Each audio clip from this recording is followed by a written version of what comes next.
Assalamualaikum warahmatullahi wabarakatuh.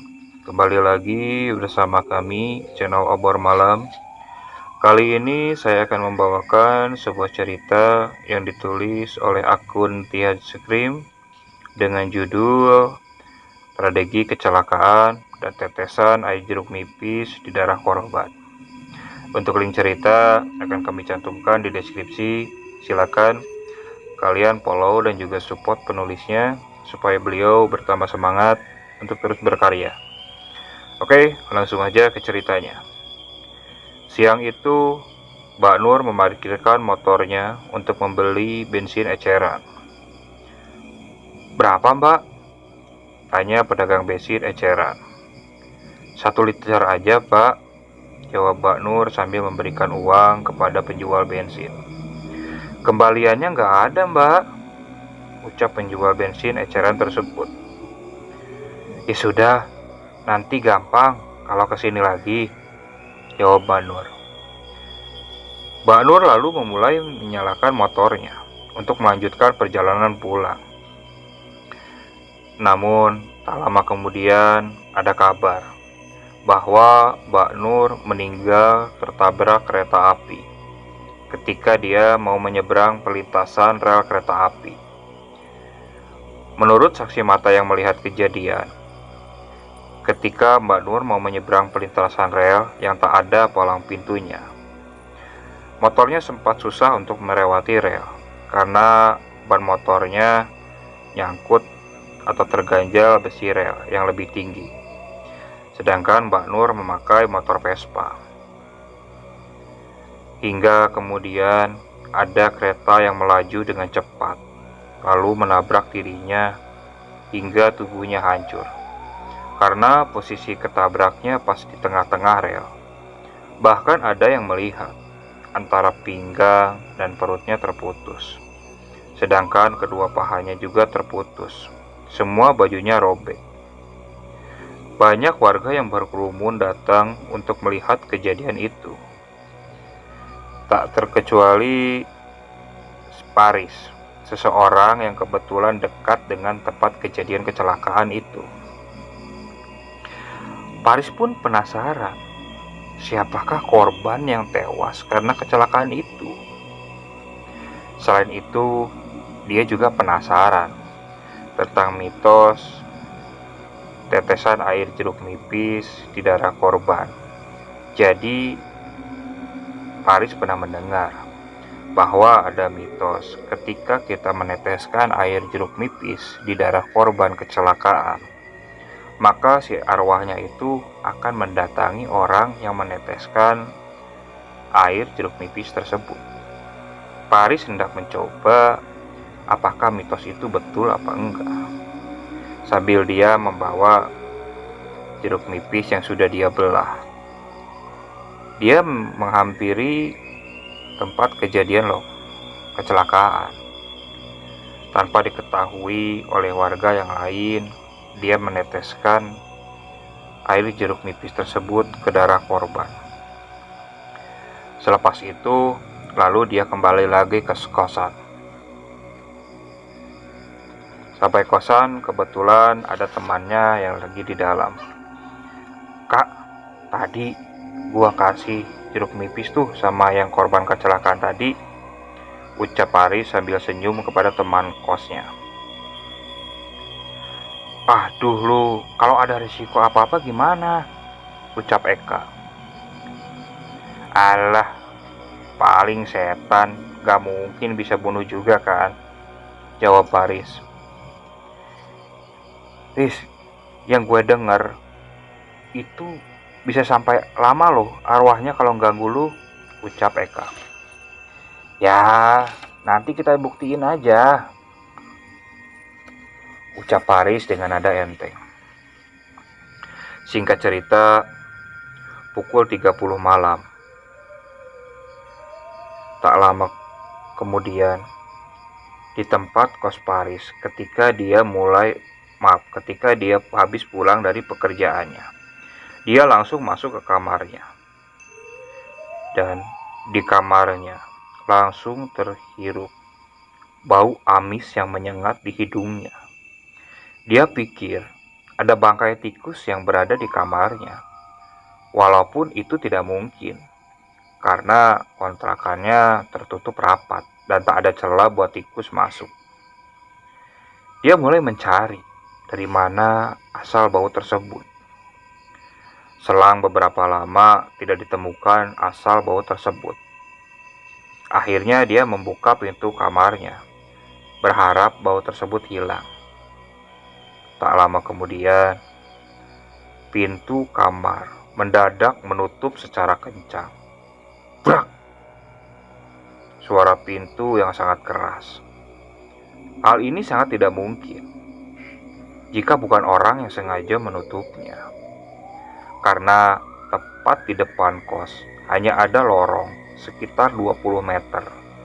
Dan di depan pintu tepat hanya ada tembok yang jaraknya 1 meter dari pintu kamar kos. Dan jendela di samping barat, sedangkan pintu kamar di sebelah timur. Paris langsung berdiri dan penasaran siapa yang menutup pintunya dengan kencang. Apakah teman satu kosnya yang terganggu dengan bau amisnya? Setelah dia menengok ke kanan dan kiri di depan pintunya, hanya sunyi dan sepi di lorong kosnya. Dia lalu menyamperi ke kamar Eka yang kebetulan bersebelahan dengan kamar dirinya. "Tadi siapa ya yang nutup pintu kamar gua?" tanya Paris. "Gak tahu. Lagian siapa juga sih yang keluar kos?" jawab Eka. "Di sini cuma ada kita, Mas Gandhi sama Toto.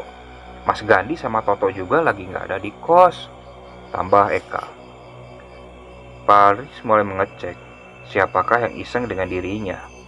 Dia melihat 2 kamar sebelahnya yang terkunci gembok dari luar. Sedangkan di sampingnya kamar tepat memang kosong.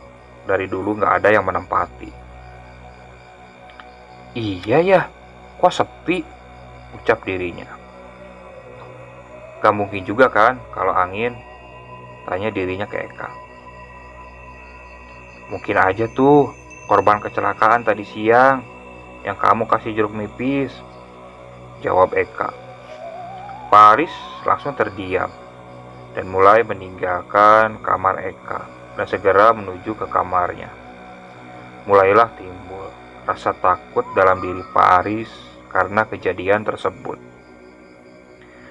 Paris mulai masuk ke dalam kamarnya dan segera untuk tidur dengan jendela kamar dibuka. Setidaknya untuk menetralisir udara dengan bau tersebut. Dia mulai mematikan lampu kamarnya dan berbahan di kasurnya. Krok! Setelah lampu kamar dimatikan, seketika langsung sosok korban kecelakaan itu muncul. Dia sedang duduk di kursi samping kasurnya. "Peri, Peri, Peri," suara dari sosok yang berada di dalam kamarnya itu.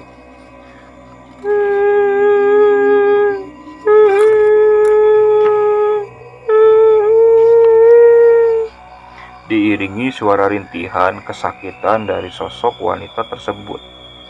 Paris yang mendengar suara wanita itu mulai melihat dari mana suara tersebut berasal.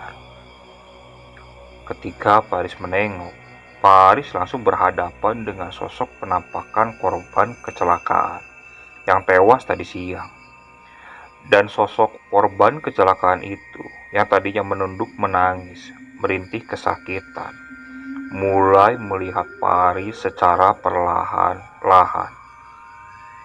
Yang membuat Paris kaget adalah wanita tersebut menatap Paris sangat tajam, penuh dengan dendam. Itu terlihat dari wajahnya. Paris yang kaget mencoba untuk teriak, tapi teriakannya tak keluar dari tenggorokannya seperti tertahan di tenggorokannya.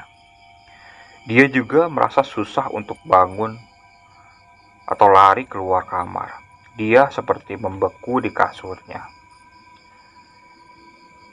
Terus, setelah terdiam beberapa detik, dia memutuskan untuk membalikan badannya dengan tidur ke samping, berharap sosok itu hilang.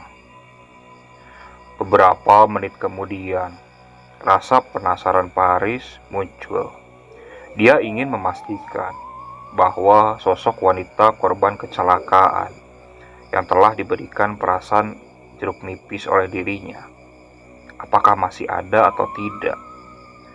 Paris mulai menengok kembali ke samping. Namun, sosok tersebut bukannya menghilang, tapi malah berdiri di samping kasur, mendekati dirinya. Sehingga kemudian, saking takutnya, Paris pingsan dan tak tahu apa yang terjadi. Besoknya, Eka bermaksud membangunkan Paris untuk berangkat kerja. Tapi dia tertidur dan tak mendengar ketukan pintu dari Eka. Dia pikir mungkin masuk siang atau sengaja untuk libur. Sorenya, Eka mendapati pintu kamar Paris yang masih terkunci dari dalam. Dia khawatir terjadi apa-apa.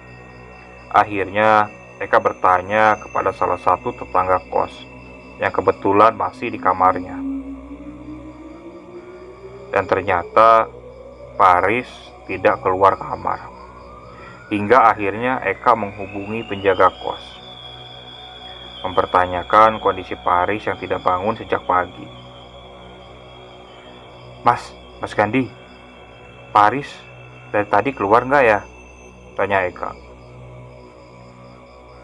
Wah, aku pikir malah dia nggak keluar dari kos, ucap Gandhi, salah satu teman kos Eka. Eka mulai bercerita tentang kejadian tadi malam ketika pintu kamar Paris yang menutup secara keras. Setelah berbincang lama, akhirnya datang penjaga kos yang bermaksud mencokel pintu kamarnya. Udah, kita bongkar aja pintunya, takutnya terjadi apa-apa, ucap penjaga kos tersebut. Setelah pintu terbuka, Paris ditemukan dalam keadaan tertidur, tepat di belakang pintu kamarnya.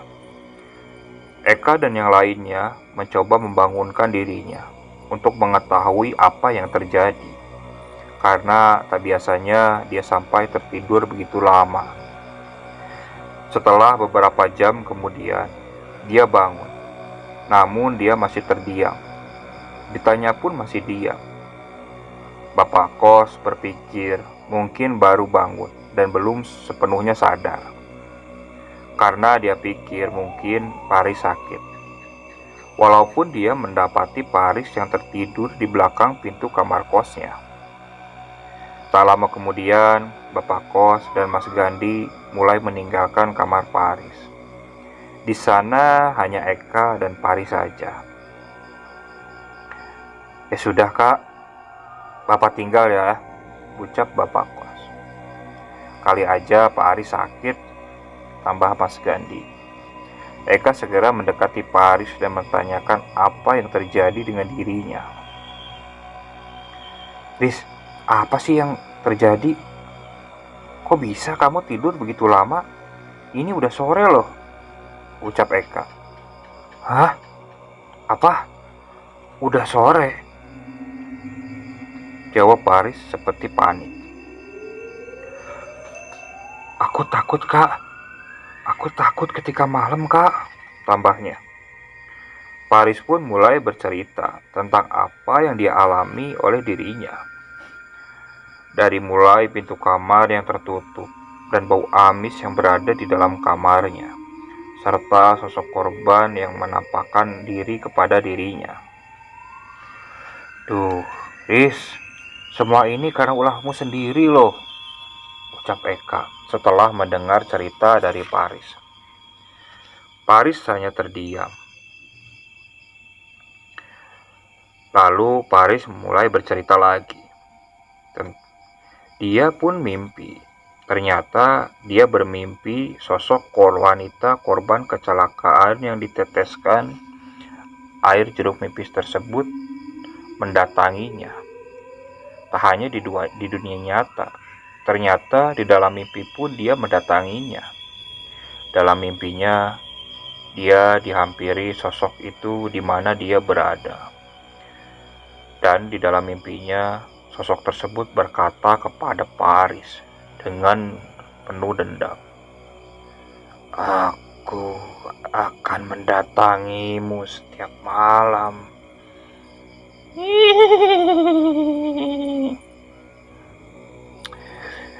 Begitu kata-kata perempuan tersebut di dalam mimpi Paris. Duh, Riz, semua itu hanya bunga tidur, Riz. Mungkin aja lu ke bawah ketakutan karena tadi malam, jawab Eka. Tak terasa hari sudah menjelang malam. Ketakutan Paris semakin menjadi. Apalagi kalau ingat kata-kata dari sosok penampakan wanita tersebut. Dia pun memohon kepada Eka untuk menemani dirinya.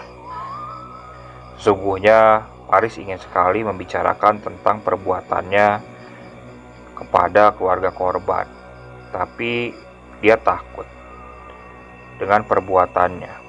Maka dia urunkan niatnya tentang berbicara kepada keluarga korban tersebut. Apalagi dia pendatang di situ, maka makin terpojoklah dia dengan kondisinya. Paris pun berpindah memohon untuk tidur bersama Eka malam itu. Eka pun mengiyakan karena kasihan melihat kondisi Paris setelah mengalami kejadian malam itu. Eka menyuruh untuk mandi dan segera ke warung untuk makan. Paris pun melakukannya dan keluar untuk mencari makan di warung langganannya. Perasaan campur aduk ketika di warung dia mendengar bahwa sosok yang meninggal kecelakaan kemarin itu gentayangan. Sosok yang kebetulan melewati perlintasan rel yang kebetulan terjadi kecelakaan itu mendapati diteror atau melihat korban kecelakaan tersebut. Singkat cerita, malam pun tiba. Kebetulan Eka ada keperluan untuk pergi. Dia memastikan kepada Paris bahwa dia tidak akan pulang terlalu malam. "Riz, gua pergi dulu ya, sebentar.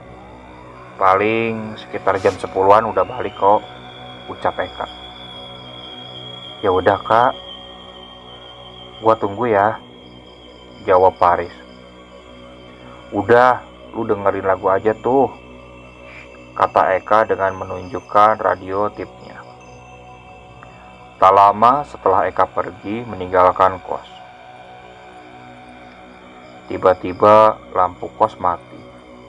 Paris sedikit panik dengan kejadian tersebut. Dia pun mencoba mencari teman di samping kosnya. Kali aja ada di kamar. Ternyata semua pintu kamar kos teman-temannya digembok dari luar. Dia langsung sadar bahwa ternyata dia sendirian di kosan. Dia mencoba menenangkan diri untuk tiduran di kamar kosnya. Namun dia baru ingat kalau dia seharian tidur. Hal ini tak mungkin membuatnya tertidur agak sore. Setelah lama menunggu, Eka pun datang. Terdengar bunyi ketukan pintu dari pintu depan kosnya. Pintu itu bukannya pintu kamarnya kan, tapi pintu depan. Dia sangat senang sekali kalau Eka sudah pulang. Dia langsung berlari menuju keluar untuk membuka pintu depan kosannya. Krek, dibukalah pintu oleh Paris. "Loh, kok nggak ada orang?" ucap Paris dalam hati. Ketakutan semakin menjadi, apalagi di kosnya tanpa lilin, yang membuat dirinya susah untuk melihat karena matinya listrik. Dia segera masuk dengan langkah hati-hati karena gelap di lorong depan kosnya. Tapi setelah beberapa langkah kemudian, brak! Suara dari pintu depan kosnya. Dia langsung teringat kalau kejadian ini mirip dengan kejadian kemarin yang dialami sebelum melihat sosok wanita itu. Dia masuk dengan keadaan pintu kamar masih dibuka. Dia duduk jongkok di pojok kasurnya sambil melihat pintu kamar kosnya. Paris seperti sudah siap menunggu detik-detik makhluk itu muncul, memperlihatkan wujudnya. Jika cerita, kira-kira jam 10 malam, Eka pun pulang menuju ke kamar kosnya. Dia khawatir dengan keadaan Paris yang sendirian di kamar. Apalagi padamnya listrik pasti membuat dirinya semakin ketakutan. Eka mulai masuk dengan menyalakan korek api kayu yang dibawanya. Alangkah kagetnya, Eka melihat Paris yang sedang menggigil ketakutan sambil duduk jongkok di pojok kamar. Wajah Paris terus saja melihat pintu kamar. Eka pun mencari tahu dengan keadaan Paris. Namun Paris hanya diam, tak ada reaksi, hanya menggigil ketakutan. Riz, Riz, teriak Eka. Kamu kenapa, Riz? Riz. Paris hanya diam saja berjongkok di sudut kamar kosnya yang gelap karena padamnya lampu. Hanya penerangan korek api dari Eka yang sesekali mati. Eka pun melangkah mendekati Paris yang sambil menerangi sekitar kamar kosnya. Sementara di rumah itu hanya ada Eka dan Paris. Kamu kenapa, Riz? Sambil Eka memegangi pundak Paris. Namun Paris hanya diam saja ketika ditanya Eka. Lalu Eka berlari ke depan untuk meminta pertolongan. Karena melihat kondisi Paris yang sangat berbeda dengan sebelumnya ketika dia dihantui sosok wanita korban kecelakaan tersebut kemarin. Dia tampak lebih shock dan tertekan daripada kejadian kemarin. Sementara perbuatannya masih disembunyikan oleh Paris dan Eka. Tentunya karena mereka takut jika para warga sekitar tahu, khususnya keluarga korban. Mereka bisa marah dengan perbuatan Paris jika mengetahui perbuatannya itu. Tentunya hal ini membuat dirinya semakin tertekan oleh perbuatannya sendiri. Secara dia itu pendatang yang bekerja di kota ini. Tak butuh waktu lama. Beberapa tetangga mulai datang untuk melihat keadaan atau kejadian yang dialami oleh Paris. Sementara lampu masih padam, Paris mulai tenang ketika para tetangga datang menemui dirinya. Dia mulai berbicara tentang apa yang dialami oleh dirinya. Ada kejadian apa, Mas Paris? Tanya salah satu warga yang datang. Sementara para tetangga lain memberi minum untuk menenangkannya. Tak lama lampu mulai menyala. Sosok itu muncul tepat di depan kamar pintu kos, ucap Paris terbata-bata. Dia berdiri menatapku dengan tajam, marah, seperti dendam, tambahnya. Emang sosok apa, Mas? Tanya para warga. Paris hanya diam. Dia hanya menunduk. Kemudian Eka pun menjawab perihal kejadian yang dialami Paris sebelumnya. Paris melihat korban kecelakaan kereta api yang kemarin, Pak. ucap Eka. Para warga mulai berbicara dengan sebelahnya masing-masing setelah mendengar perihal kejadian yang dialami oleh Paris. Yang kemarin, itu Mbak Nur tuh, ucap salah satu tetangga. Iya, jawab Eka dengan singkat. Kenapa kok bisa menghantui kamu? Tanya para tetangga. Eka dan Paris terdiam, seakan belum mau menceritakan tentang perbuatan yang dilakukan oleh Paris. Ya sudah, banyak baca doa aja, agar nggak kejadian lagi, kata para warga yang segera meninggalkan Paris dan Eka. Eka pun mulai berbicara dengan Paris tentang apa yang dialaminya. Emang kenapa, Riz? Tanya Eka. Suara tangis rintihan itu muncul lagi. Gua takut. Terus gua jongkok di pojok kamar dengan menghadap pintu kamar. Karena aku yakin dia pasti akan muncul. Ternyata dugaan gua benar. Dia muncul, berjalan, dan akhirnya menghadap diri gua. Wajahnya seperti marah. Gua bersyukur lu cepet datang, jawab Paris. Riz, kamu kan sudah bilang, kalaupun arwahnya menghantui, tidak mungkin bisa ngebunuhmu kan? Ucap Eka mencoba meyakinkan Paris agar tidak takut dengan kejadian yang dialaminya. Iya kak, tapi penampakan itu, ucap Paris terbata-bata. Ya sudahlah, ucap Eka. Sementara malam semakin larut, Eka yang menemani Paris pun tertidur. Sementara Paris masih melek karena seharian tidur, ditambah lagi masih shock dan takut dengan kejadian tadi. Dia tak mau mengganggu atau membangunkan Eka karena mungkin Eka kecapean. Dia masih teringat saja kata-kata sosok makhluk tersebut bahwa dia akan mendatangi Paris.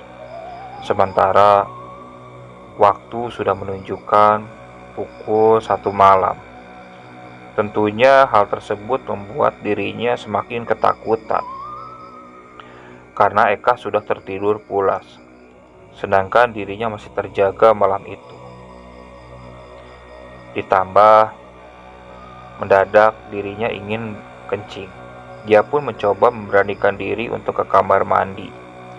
Dia pikir mungkin makhluk tersebut tidak akan muncul. Andaikan muncul, dia pikir pasti akan diawali dengan bau amis atau suara rintihan tangis. Oke, sekian untuk cerita kali ini dan akan disambung dengan video selanjutnya. Oke, mohon maaf apabila masih banyak kalimat atau kata yang kurang enak didengar dalam pembawaan cerita. Untuk kritikan dan saran sangat kami tunggu. Silakan kalian bisa cantumkan di kolom komentar. Tetap support channel Obor Malam dan terus ikuti cerita-ceritanya. Oke, assalamualaikum warahmatullahi